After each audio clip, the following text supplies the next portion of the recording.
Salut, salut, chez Empire Rose. J'espère que vous portez bien chez moi, ça va. Écoutez, nous sommes en train de travailler, on a pris une petite pause et je vais en profiter pour vous parler de ce liquide-ci. Ceci, c'est de l'huile rouge, huile de palme, d'accord, ami vert, ami vovo. On appelle ça au Bénin ami vovo. Et je suis sûr, je sais que tous les Africains, nord-africains, en tout cas, je sais que tous les Africains connaissent ça, l'huile de palme. Vous voyez, cette huile a un marché, son marché mondial est estimé à 110 milliards de dollars. Son marché mondial est estimé à 110 milliards de dollars et a un taux de croissance annuel de 7,4%. C'est pour vous dire que c'est un marché en pleine expansion et vous pouvez en profiter. Mais pourquoi je vous en parle? D'abord, pour continuer, avant de continuer, je vais vous poser une question chez Amperos.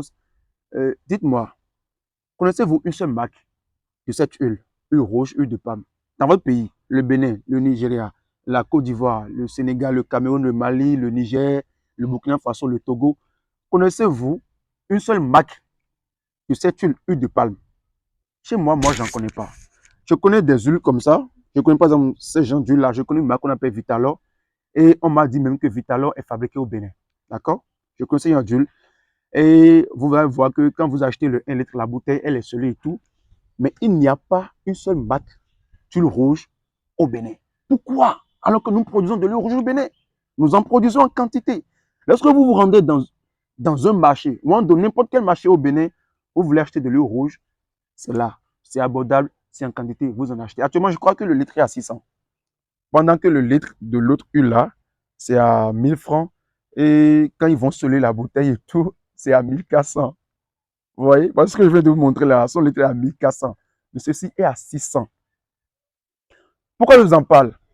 D'abord, permettez-moi de me présenter pour ceux qui ne me connaissent pas, ou bien pour ceux qui viennent de découvrir cette chaîne. Je suis Sénat Chaouni, coach du pitch et consultant en stratégie de marketing et de communication et aussi fournisseur de machines agricoles, de machines de la transformation agroalimentaire. Mon objectif premier, c'est d'aider les porteurs de projets à mieux perfectionner leur présentation en vue d'attirer et de convaincre les investisseurs. J'accompagne également les entreprises qui nous font confiance à travers des stratégies de marketing et de communication sur mesure. Et j'accompagne également les entrepreneurs, ceux qui veulent se lancer dans la transformation agroalimentaire avec des plans d'affaires sur mesure. Comme je vous l'ai dit, je vends des machines agricoles, donc je sais exactement ce que chaque machine fait et je sais exactement comment est-ce qu'on peut lancer et comment est-ce qu'on peut se lancer dans chaque domaine de la transformation agroalimentaire pour pouvoir mieux réussir. C'est moi. Si vous avez besoin de nous, vous connaissez le numéro qui s'affiche à l'écran là, plus 229 96 09 78. Pour nous contacter, et nous serons ravis de travailler avec vous. Je vous ai parlé de la taille du marché d'huile rouge au monde. Ça, c'est la taille mondiale en fait. Qu'en est-il de chez nous au Bénin, en Côte d'Ivoire, au Burkina Faso? La production d'huile de palme en Afrique subsaharienne était d'environ 2,8 millions de tonnes en 2019. Les principaux pays producteurs sont le Nigeria, la Côte d'Ivoire, la RDC et le Cameroun, même pas le Bénin. Cependant, la consommation a atteint 7,3 millions de tonnes, créant ainsi un déficit. Et pour combler ce manque, la région a été obligée d'importer 5,5 millions de tonnes d'huile de palme en 2019.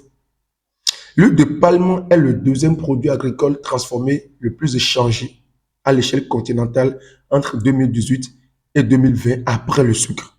Et l'Afrique de l'Ouest est la principale région de production, de consommation et d'échange d'huile de palme. Elle représente à elle seule 59,6% du commerce intra-africain et ce notamment grâce à la Côte d'Ivoire. Les expéditions d'huile de palme brute de la Côte d'Ivoire ont progressé de 20% en moyenne par an, passant de 163 000 tonnes en 2016 à 300 000 tonnes en 2022. En 2021, désolé. Donc en 2024, 20%, 20%, 20%, vous savez que ça donne. La forte demande d'huile de palme offre des possibilités pour développer les chaînes de valeur régionales. La présence de gros consommateurs comme le Nigeria et des importateurs nets comme le Kenya et l'Égypte favorise les échanges de proximité.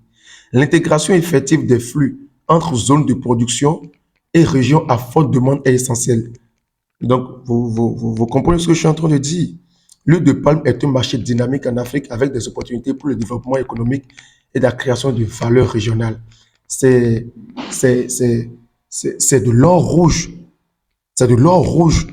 Et à côté de chez nous, ici au Bénin, on a un gros consommateur qui est le Nigeria. Un très gros consommateur qui est le Nigeria. Mais ici, nous, on est en train de négliger la production d'huile rouge On ne l'a même pas encore mécanisé, cette production. Hein, on laisse les grands-parents continuer à le faire avec des méthodes artisanales. C'est pas normal. Vous connaissez quelqu'un qui produit cette huile et qui n'en vend pas au Bénin? Vous n'en connaissez pas. Vous ne connaissez même pas. Vous ne pouvez pas me dire que vous connaissez quelqu'un qui produit de l'huile de palme et qui ne vend pas. Ça veut dire que si vous en produisez, vous allez vendre ça. C'est normal. Ma tante a fait sa richesse avec ça. Avant, elle allait au Nigeria la vendre là-bas. Je ne sais pas, depuis qu'ils ont fermé les frontières, je ne sais pas comment est-ce qu'elle se débrouille. Mais avant, elle allait régulièrement au Nigeria. Elle va là-bas vendre son huile rouge, huile de palme, et ça marchait correctement. Et pourquoi est-ce que ça marchait correctement? C'est parce que c'est une bonne huile. Comparée aux autres, c'est la meilleure. Et on va commencer par parler de ses qualités nutritionnelles et non nutritionnelles. Allons-y. J'ai fait des petites recherches, je vais vous dire. Moi, je n'ai pas gardé les choses en tête, mais je vais vous les lire rapidement, quoi. D'abord, on va parler de sa richesse en nutriments. L'huile de palme contient une combinaison équilibrée d'acides gras saturés et insaturés, ainsi que des vitamines liposolubles, telles que la vitamine E et la vitamine A, ce qui en fait une source de nutriments essentiels pour le corps. Vous comprenez? Sa stabilité à la cuisson. L'huile de palme est naturellement stable à haute température, ce qui en fait un choix populaire pour la cuisson, la friture et la cuisson au four. Sa stabilité lui permet de conserver ses propriétés nutritionnelles et son goût même à des températures très élevées. Ce qui n'est pas le cas des autres huiles, comme ceci. Lorsque vous la chauffez à une température extrême, elle perd tout. Donc, lors du raffinage, cette huile perd tout. On va vous parler de l'huile de tournesol, l'huile de coton et autres. Lors du raffinage, ces huiles-là perdent toutes leurs propriétés nutritionnelles. Donc, ils vont ajouter des propriétés nutritionnelles de façon artificielle. D'accord?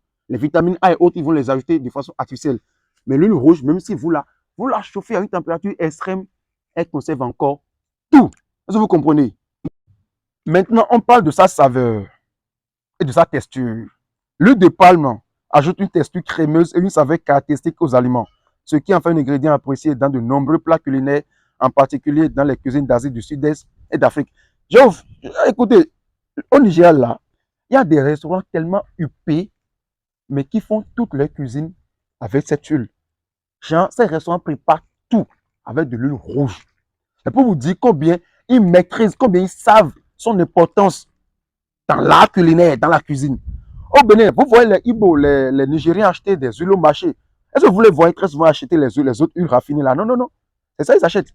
Ils en consomment tellement parce qu'ils savent ce que ça vaut. Ils connaissent sa valeur. Contrairement à nous, qui voulons des jolis plats qui ne sont pas rouges, alors que ça là, ça là.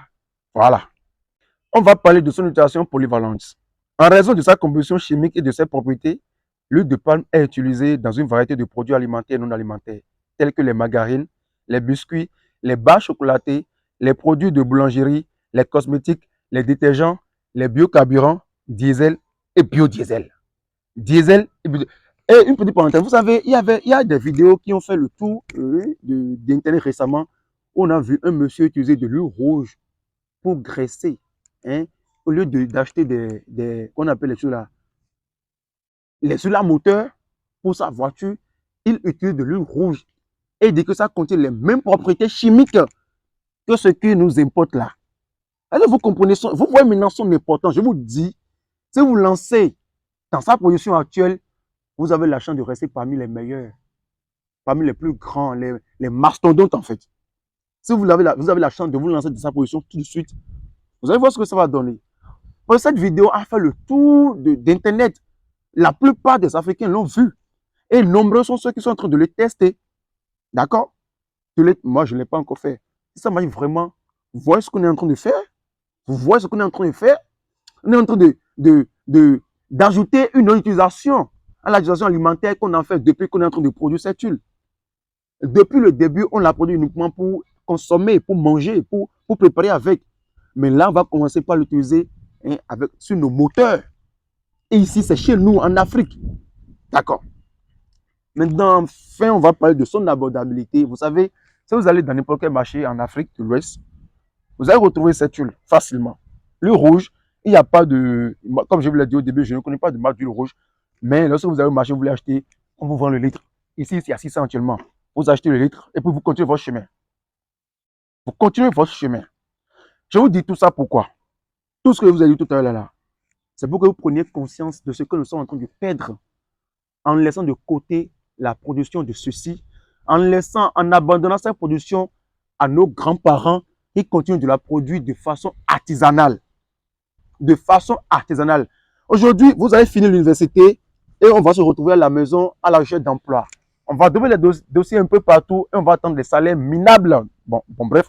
On va attendre des salaires minables. Des salaires qui ne peuvent pas nous permettre de nourrir la famille. Avec des diplômes énormes, licence, master. Au Bénin, avec master, on te donne 110 000 le mois, 120 000 le mois, mais c'est une insulte. Comment est-ce que tu peux, à Cotonou ici, à Cotonou là, comment est-ce que tu peux nourrir une famille avec 120 000 le mois, payer le loyer, le carburant et tout avec 120 000 le mois? Alors qu'on a des activités lucratives, des activités qui vont nous sortir de la pauvreté. On hésite, hein, on hésite à nous lancer dedans, on hésite.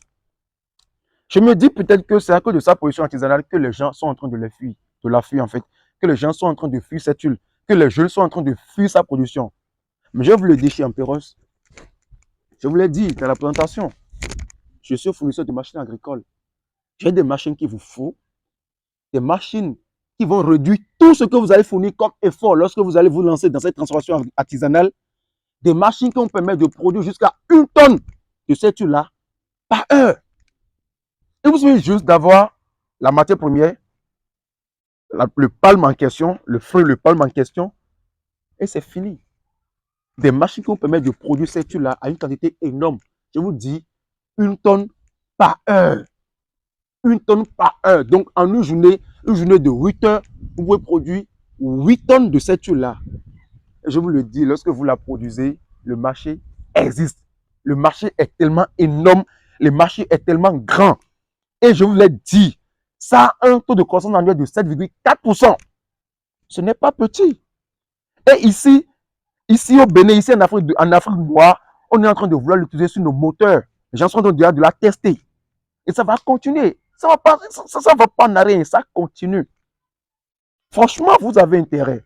Cette machine, vous voyez cette machine que vous voyez à l'écran là, ça vous permet de produire cette huile. Ça réduit l'effort physique. D'accord? Ça réduit l'effort physique. Ça augmente la productivité. Vous n'avez même plus besoin d'apprendre à produire l'huile rouge. Avant, pour la produire, il faut apprendre à la faire. Il faut apprendre à le faire. Il faut apprendre à le faire. Il faut aller au village chez la grand-mère. D'accord? Il faut rester avec elle. Et c'est un processus pénible. Mais aujourd'hui, même en constant, en veste et tout, vous avez produit de l'huile rouge. Et pourquoi pas ne pas l'industrialiser, l'embouteiller et en faire une marque? Je vous le jure, il y a de l'argent, mais énormément d'argent. Même si vous dites peut-être que, ok, moi, je ne veux pas le faire, contactez-nous. Vous pouvez investir avec nous. On va le faire ensemble. On va créer une marque d'huile rouge au Bénin. Une marque d'huile rouge au Bénin qui sera concurrentielle. Qui sera concurrentielle. Ces gens d'huile-là ne pourront rien faire devant nous, je vous le dis. Ça là, ça ne peut rien faire devant nous. Ça n'a rien. Qu'est-ce qui prouve que ce n'est même pas des produits chimiques qui sont en train de mettre dedans? Je vous l'ai dit, lors du raffinage, ça perd toute propriété nutritionnelle. Donc, on va ajouter les vitamines, les autres vitamines là de façon artificielle. Quand on dit artificiel, on dit déjà que c'est synthétisé, c'est déjà un problème. D'accord? Si vous ne voulez pas vous lancer vous-même là-dedans, si vous avez envie d'investir, vous savez quoi faire. Le numéro à l'écran, l'email est là, on va se lancer là-dedans. On va se faire beaucoup d'argent et on va en même temps rehausser, d'accord, le niveau de notre économie, n'est-ce pas, le niveau de notre donc là, moi j'ai fini votre vidéo là, et puis j'ai fait, végétal. Je le dis, hein, je m'en fous, c'est la meilleure. Vous voyez ça? Regardez. Ah, Seigneur. Et dis-le, venez.